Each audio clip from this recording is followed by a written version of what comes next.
kulanti wacan oo wanaagsan daawadayaal ku soo dhawaada channelkeena xigashada wararka fadlan haddaad nagu cusub tahay subscribe noo saar sidoo kalena gambaleelka furo si aad u ogaato muuqaalada iyo warbixinada halkan idiin soo galo gudoomiyaha xisbiga mucaaradka ee Somaliland ee u ciidan Engineer Faysal Cali Waraabe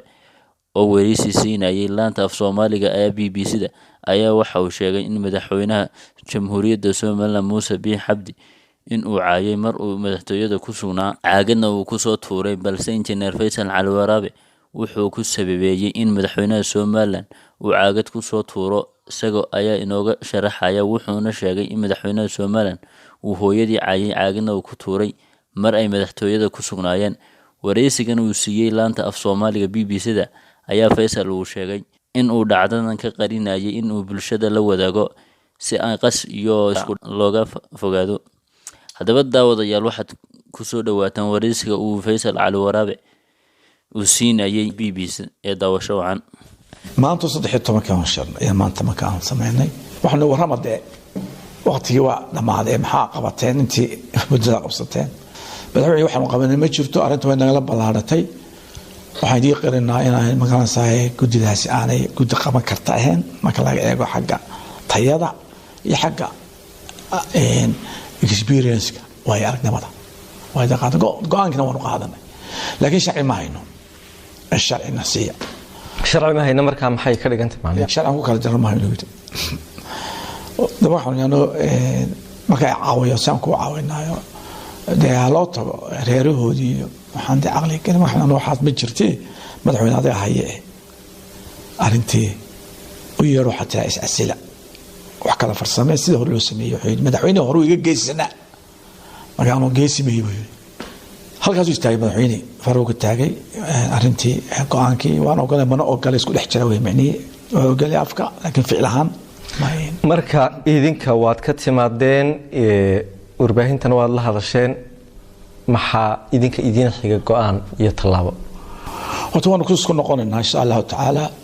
gudidiina waan wargelinna laakiin uu Faysal iyo xusbaha waxa la arintu taag ka weyn tahay dalku badbaado u baahan yahay موصلبية لما صارنا وهي ذلك وحمقات ذلك إنه صار أوروري هرينا كصار أوروري جودينا وكفر فمية ما يسوى تنكو خلاص وحن شرعيهن الناقمة لما يسوى قف شرعي كم يسوقاته معها فقالوا وحن شعلها إن شاء الله تعالى وسوت شيء ما كانوا حسبويج مهدان ودياش أنا وسوت شيء ما كان معدنه إنشر بعد قرن هذا الصمية أنا مدون إنه أنا أفت 20 areas إلى بتسعين السوبالات بربرتو oo wax misqaal darada ku barbarto oo qof awood ku barbarto madaxweynaha ku barbarto waxa jirta in mas'uul ka tirsan xisbigaagu ilaa imaka uu xiran yahay ma ka wada hadasheen maxaase ka soconaya ee xal ah sidee baad soo aragtaa xariga siyaasiyiinta habeen hore ka wada hadalnay madaxweynaha oo yiri ninkan maxaad u haysataa inaan intaas la iskariinay markaan shalay tahay war soo daamada ninkan wixii waa seedigay dhaaf ama arumaha seedigay soo dhaxgalbiyo waxaan door wax xoqayahaygii dibada wixii waxyaalahaas isku haysanay ee dhaafsay digabay marxaatiyaas la fadhiyo waxa jirtay warar sheegay in adiga laftigaaga dacwad laga gudbiyay inkasta oo aan maqlay inaad ka wada hadasheen oo ka heshiiseen anigu madax imay soo gaar dacwadaas laakiin wax ka xun bay ugu sameeyay madaxweynaha uu la dagaalamay 27 bisha aan qarinay dalka dantiisa aan ka ilaalinay malaw maqal xafiiskiisu kula dagaalamay hooyadina caay intii uu soo toray dhalo hooyada waxa ku sameeyay wiili laadna kula soo orday laakiin waxa la yiraahdaa sheegin laga hadwa sheegin maxaad markaa keenay inaad isku dhacdaan ama gacan isku qaadaan arinta waxa isku keenay ninka la yiraahdo ramax yani ramax waran baa soo jaray wixii waa sharci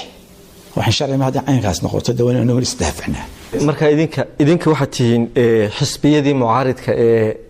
la xisaabtami lahaa dawladda ee loo irkan lahaa baa tihiin dhaliisha dawladda maaragtay ee indhaha ku hayn lahaa lagu xisaabtamayay inay bedelaan maxaa marka idinka idin meel yaala maxaa idin qorshaysan rasmi ah la idinkaga tala gali karaa waxa weeyaan madaxweyne ma ogolaan in la xisaabtamo in la taliyo in la shaqeeyo in la karisaas gareeyo wax laga sheego ma ogola madaxweyne حاجز وان استيلو انا ما بدون دلك مرته مدار سو كدع دي مانتا انا مانتا دنا نقدو وورلورد وما دياري marka talan isku noqono waa talan reer Soomaaliya oo tan taagantahay gudoomiyaha xisbiga mucaaradka injineer Faysal Cali Waraabe ayuu kaasi ahaa waxaase dhageystayaal naga xasuusina in eedaynta uu sheegay injineer Faysal aanan ilaa haatan wax cadeyna u haynin walina aanu ku daba jirno in aanu xog buuxda ka helno iyo waxay ka oranayaan xafiiska warfaafinta ee madaxweynaha Soomaaliland oo aan ilaa haatan xiriir ku noo socdo haddase aanan ilaa haatan wax jawaab ka haynin haddii aanu wax jawaab ka helnana intaanu idaacada ku jirno waanu idin soo gudbin doonaa haddii Allah awoodo lihiidmo waatay wali wararkii arrimaha Soomaaliland ayaynu dhageystayaal ku jirnay waxa hadaba iyaguna dhinacooda qaba aragtida ka duwan xisbul xaakimka kulmiye oo sheegay in xisbigoodu qodobadii ergadu soo saareen iyada khuseeya ay mucaaradku doonayaan in la hirgeliyo gudoomiye ku-xigeenka labaad ee xisbigaas Axmed Cabdi Dheere ayaa isna waxa uu la hadlay isla Sidiiq Burmad go'aan odayaashu ay soo saareen wuxuu ahaa 5 qodob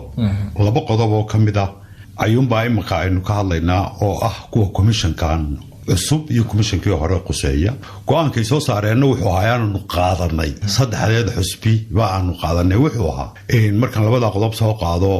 in la kala diro commissionka cusub iyadoo sharciga loo raacayo in la soo celiyo commissionkii hore iyadoo sharciga loo raacayo marka inaan iska taago intaan sharciga loo raacayo intaan iska reebo inaan iraahdo hal la kala diro dameesha ma qabato waxaanu leenahay haddaan xusbiga kulmiye nahay maantana kumaanu kala kicin oo demaanu oranin waxba kama qaban kara maanu oran war saddexdeena xusbi aynu meeshii hadaynaan haynin qodob sharci oo lagu kala diro hadaynaan haynin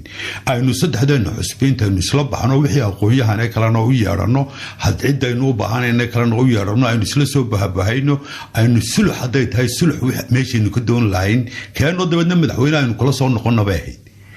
iyo ma samaynayna madaxweynuhu kala diro madaxweynaha kala dirista kamaan sugayno sharci uma laha inuu kala diro imakadana waxaanu diyaarunahay haddaan xusbiga kulmiye nahay inaanu saddexda xusbi ka wada hadallo sidii ay wax noogu suurto geli lahaayeen laakiin waxa jirtay inaad hore u aqbasheen kala dirkan iyo qodobadii ay ku jirtayba oo aad soo dhaweyseen qodobada guud ahaan ay soo saareen hadda fulintii unbaa laydinka sugayay soo maaha qodobada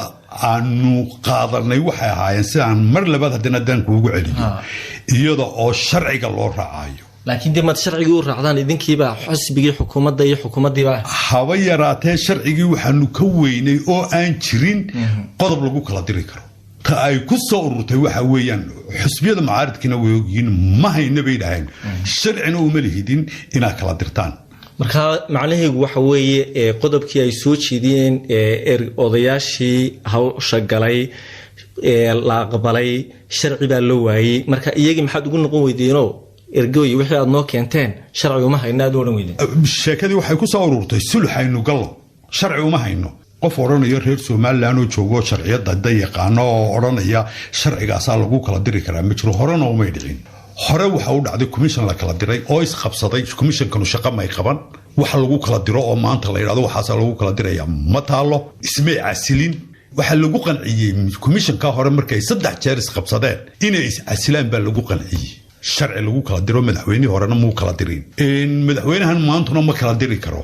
haddii ay ka baxayaan meeshana waxa kaliya ku dhici kartaa inay iyagu is casilaan marka iyagu inay is casilaan maxaa looga dalban waayay waayo xubnuhu waxay u badan yihiin baa kuwii madaxweynuhu keenay iyo kuwii golayaasha kala keeneen maslaxadna waa la raadinayaa miyaa laga dalbado oo tiraahdaan ilaa kuwii mucaaradku waliba wadani kumaba jiree wanima yahow is casila ta aanu leenahay waa sulxa kelmadan ka hadlayo sulxa waa taa anagoo xusbiga kulmiye ah iyo anagoo xusbiga iyo xusbiyada mucaaradka inta isu yimaadaan cidii kale u yeeranayaan wixii sulxa diyaar baanu nahay anagu inaanu ka qayb qaadano wixii sulxa lagu dhamaynayo laakiin xaqna uguma lihin ninka shalta soo qortay sharci u yaalo siday u dhigeen odayaasha laftigeedu iyadoo sharciga loo raacay bay yiraahdeen ma oran hal kala diro madaxweynuhu wuxuu hore u sheegay in la sugay ilaa 10 bisha oo balanteediina maanta ay noqotay si hawshan loo soo gabagabeeyo taasoo macnaheega loo qaatay oo la filayay in kala dirkii commissionka ay tahay oo de wixii loo balansanaaban uu inta ugu weyneedba marka maanta markay tan oo kala dhacday xisbiyadii waxay leeyihiin arrin kasta oo lagu murmo madaxweynuhu wuxuu leeyahay sharci uma hayo horena way u dhacday qodobo noocaas oo kala waxay leeyihiin ma markuu doono ayuunbuu soo qaadanaya